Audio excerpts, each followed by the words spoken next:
ባርነት በአሜሪካ አልተደመሰሰም፣ ይልቁንም መልክና ቅርጹን ቀይሮ ወደ እስር ቤት ስርዓት ተሻገረ እንጂ። አሜሪካ ከዓለም ሕዝብ ቁጥር 5% ብቻ ነው ያላት። ነገር ግን ከዓለም እስረኞች መካከል 25% የሚገኙት በአሜሪካን እስር ቤቶች ውስጥ ነው። ይህ እንዴት ሊሆን ቻለ?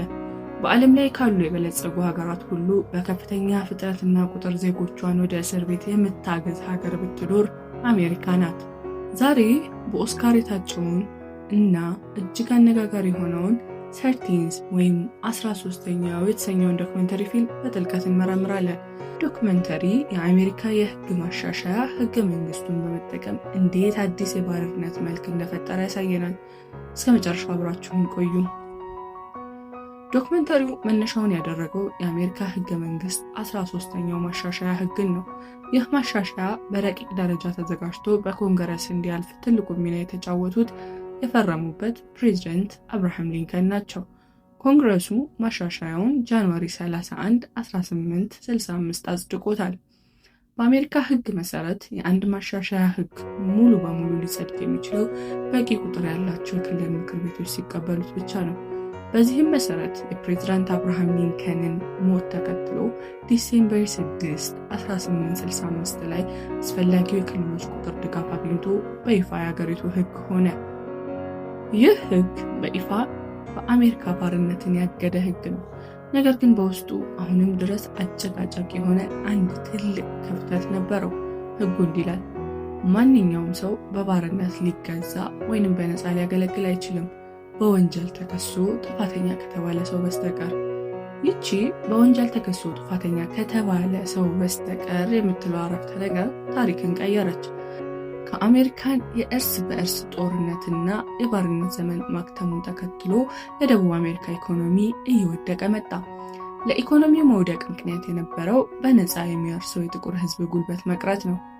ኢኮኖሚውን ወደ ነበረበት ለመመለስ እና በነፃ ይጠቀሙበት የነበረን ጉልበት በህጋዊ መንገድ ለመተካት የ13ኛው ማሻሻያ ክፍተት እንደ ትልቅ ጦር ተጠቀሙት። ጥቁር አሜሪካውያንም በጥቃቅን ነገሮች ሳይቀር ማሰርና ማንገላታት ጀመሩ።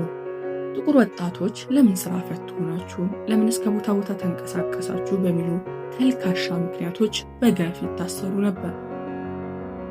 እስር ቤት መግባታቸውን ተከትሎ 13ኛው ማሻሻያ የእስረኞችን የነፃ አገልግሎት የሚፈቅድ በመሆኑ ያለምንም ክፍያ ወይንም በጥቂት ክፍያ ብቻ እስረኞች እንዲያገለግሉ ይደረግ ጀመር።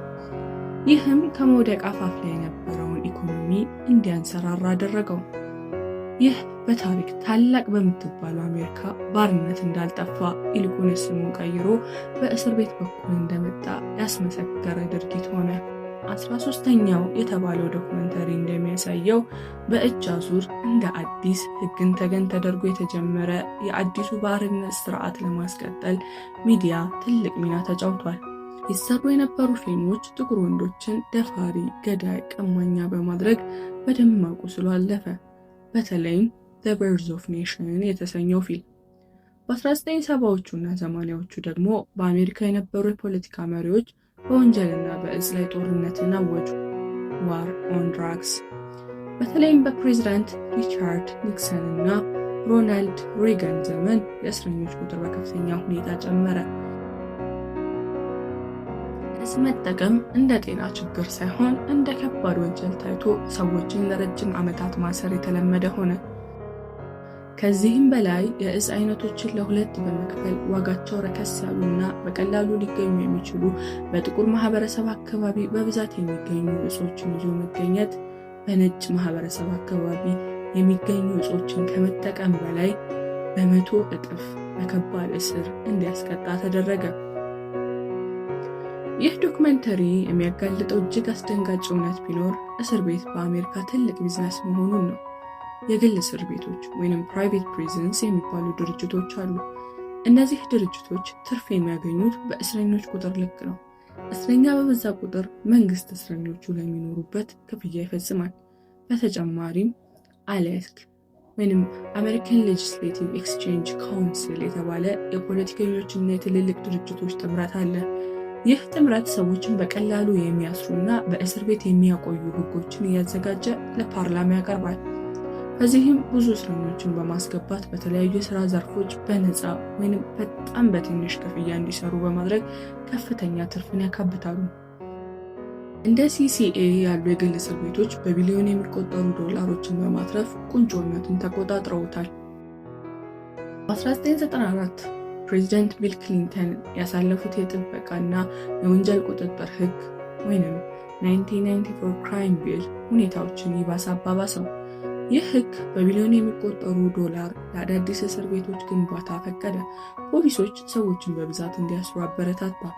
በፕሮግራሙ ላይ የተገኙት እንደ ሂላሪ ክሊንተን ያሉ ፖለቲከኞች ሳይቀሩ ለጥቁር ወጣት ወንዶች የሰጧቸው የጅምላ ውንጀላ ስም ነገሩን ይባስ አጧጧፈው።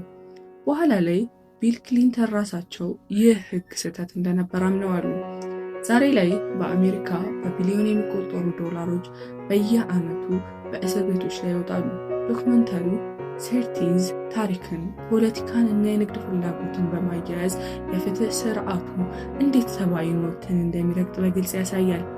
ሰርቲንዝ ዶክመንተሪ የአንድን ሀገር የፍትህ ስርዓት ታሪክ ብቻ ሳይሆን ህግ እንዴት ለጥቂት ሰዎች ጥቅምና ስልጣን ተብሎ ሊቀረጽ እንደሚችል የሚያስተምር ትልቅ ስራ ነው። ፊልሙን በዩቲዩብ ላይ በነፃ ማግኘት ትችላላችሁ። እንድታዩት በጣም እመክራለሁ። እናንተስ ለዚህ ጉዳይ ምን ታስባላችሁ? ህግና ፍትህ በእርግጥ እኩል ናቸው ወይስ የጥቂቶች መጠቀሚያ? ሀሳባችሁን ኮሜንት ላይ አስፍሩልኝ። ቪዲዮን ከወደዳችሁ ላይክ እና ሰብስክራይብ ማድረጋችሁ እንዳትረሱ። በሚቀጥለው ቪዲዮ እስክንገናኝ ሰላም።